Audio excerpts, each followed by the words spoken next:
Welcome to this monumental video. We spent money on a camera, we spent money on an external recorder. It was only a matter of time until we spent some money on lenses. Obviously, you guys know me. I am a proponent for vintage lenses. I love them. They are fantastic to use. They offer extreme precision at a low affordable cost. However, there are some cases, and by some I mean many, in which modern lenses beat out vintage lenses. Modern lenses tend to have more modern optics, as you would think, so you tend to get less aberrations with your shots and a sharper image optically when you go down to, say, f2 and lower. With my current lenses, they are sharp, but I find that they produce a soft image, which, while great for producing movies, because traditionally cinema lenses are softer but still optically superior, there is a bit of a grey area in there. To put it out there, I still do have my collection. I have my 50mm f1.4 Canon FD lens, my 28mm Tamron Connect All f2.8, I believe, and then I also have my Tamron 28 to 135mm. Full disclosure, I still love shooting on these lenses. I think that they're amazing to shoot with. They produce really clear images, but they are nothing compared to the lenses that I have now. So what you're currently seeing is images through my Sigma 30mm f1.4. It's currently the fastest modern lens that I own, and it's beautiful. I love its construction. Its body is beautiful. It's got a nice gunmetal finish to it. The focusing ring is smooth, but it doesn't feel finicky or wobbly or like there's any give when I'm focusing. That being said, could do with a little bit more dampening. I feel like the ring goes a little too quickly for me. Other than that, optically, it is beautiful.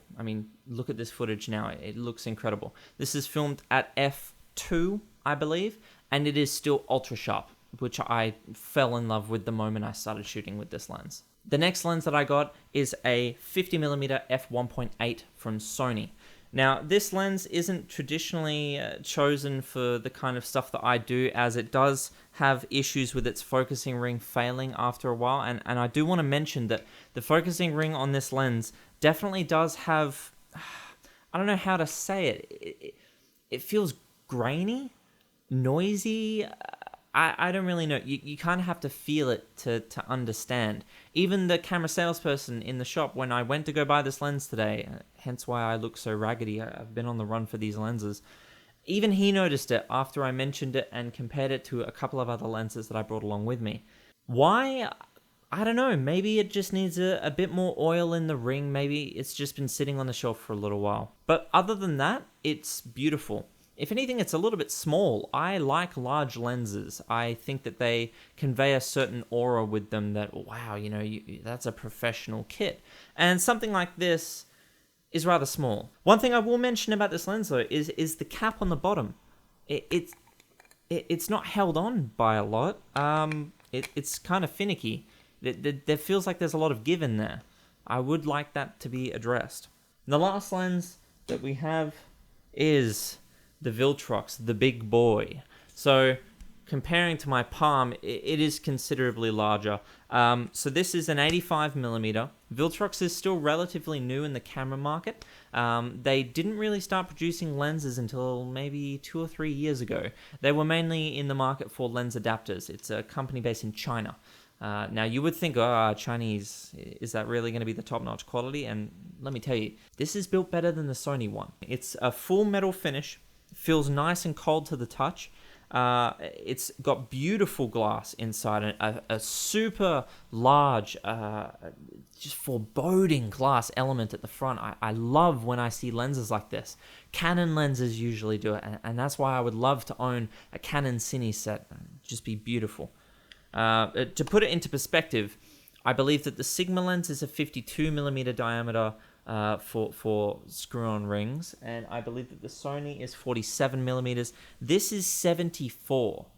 It's considerably larger. The cap is held on very firm and secure. I don't feel like that there's any give. You actually have to apply quite a bit of pressure to get off this end cap, which is a consistent theme in this whole entire lens. From the end cap right the way to the lens hood, which I still struggle to get off. it feels like I'm going to break it. This lens is built to last. So attaching on the lens hood, it's easier to get off when it's mounted in this configuration than when it's over the focusing ring. And the dampening on the actual focusing ring itself is quite drastic. If anything, I'd like them to just notch it down just a tad. I feel like if they notched it down, this would be the perfect dampening for the InfiniFocus on this lens. And I would love for both the Sigma lens and the Sony lens to have that same quality of focus ring. But that brings me to the point that I kind of wanted to talk about. With these primes, I do lose that ability to have a finer degree of control on my image. I lose the aperture ring and I lose a dedicated manual focusing ring, which is something that I really held dear to me for the duration that I was shooting with vintage lenses. And I've been shooting with them for about a year now.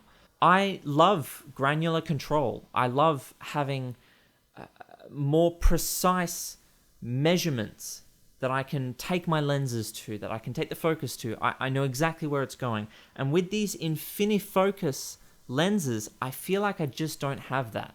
While they are very accurate and there's not too much give, there's not too much breathe on them, I still would much prefer a manual focusing lens over any of these. The problem is, when you get to modern lenses that have manual controls, you're probably looking at $2,000, $3,000 cine lenses, and that's each. That's not for a set. Now, you can go for rehoused vintage lenses that have more modern glass elements inside with the classical glass as well. But once again, I'm sacrificing the softness of an image for a cheaper price. I would rather just save up the money and buy some really good Canon or even low-grade Sigma cine lenses. I think that they would be a fantastic way to shoot clean, sharp footage with modern glass. Anyway, that's kind of it. I just wanted to talk about this new addition to my collection of camera gear. I will have individual reviews of each of these lenses coming out very soon, along with a what gear am I using in 2020/2021 video coming out either at the end of this year or going at the beginning of this year. If you liked it, then you kind of know what to do. Leave a like on the video. And if you want to see more content like this, then please hit the subscribe button. It always really helps me. So, yeah, I'll see you in the next video.